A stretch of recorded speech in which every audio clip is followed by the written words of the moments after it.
Book 17, Stranger at the Gate. So at this point, Odysseus is back in his disguise as the beggar and the old man, and he is going to figure out or try to take over the suitors and get rid of them. Well, what do we have here? Two cast-offs, each more ragged than the other. Eumaeus, where did you find such a beggar? Give him to me. I'll put him to work scraping stalls. Ha! No, he's learned his dodges too well. He'd rather beg than do honest work. Be careful in the palace, beggar. If you try your tricks there, you may get blows instead of alms, which is money. Here's a taste. Father Zeus, hear my prayer. Bring Odysseus back to teach all these swine proper manners. Your bark's worse than your bite, swineherd. As for me, I pray Apollo brings down Telemachus with a golden shaft. Then I'll have you off in a slave ship in no time. Friend, I'm sure this must be Odysseus's hall. It's magnificent. It is. I'll go in first. Follow me shortly. I hope you find the suitors in a generous mood. Have no fear for me. I've suffered my share of blows.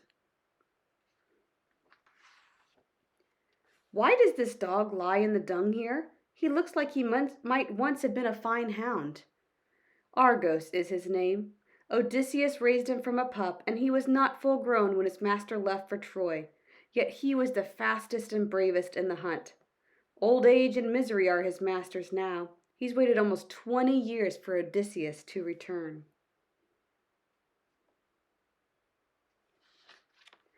And so Athena takes Argos up to Mount Olympus.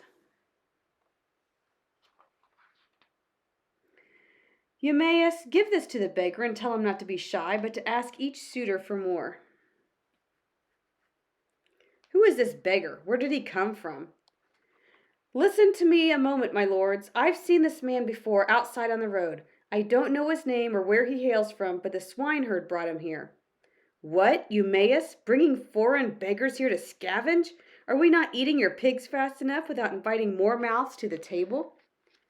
Thank you, Antinous, for your kind concern about my goods, but don't begrudge the beggar. I ask you all to give generously to him. There's plenty here. If each man gave him as much as I will, we'd soon be rid of him. Come, sir, you're not the poorest man here by your looks. No, I'd say you're the noblest, and so you should give the most. I, too, was a rich man, till fortune brought me low. I led a crew of men to Egypt once. Good gods, what evil wind blew into this pest? Get away from me. It's a pity you have more looks than sense. You sit there eating another man's food, and won't give me a few scraps. This is Odysseus speaking. Think you'll get away with that? Buh. You shouldn't have done that, Antinous. What if he was a god in disguise? Who is this stranger you've brought? Does he have any news from abroad? Lady, the fellow escaped from slavers, but he says that once he was a rich man in Crete. His stories are marvelous. I stayed up listening to him all night and never grew tired of them. He claims to have heard news of your husband too, near at hand in the rich land of Thesprotia, he says. The gods grant it may be so. Bring him here. I wish to hear his story for myself. What? Did you not bring him? Does he refuse my request? No, but he is afraid, and wisely too, I think, to stir the suitor's jealous violence. He said it is better to wait until night, when the suitors leave, and you can question him in private. That beggar is no fool. He sees how it might go with these bullies.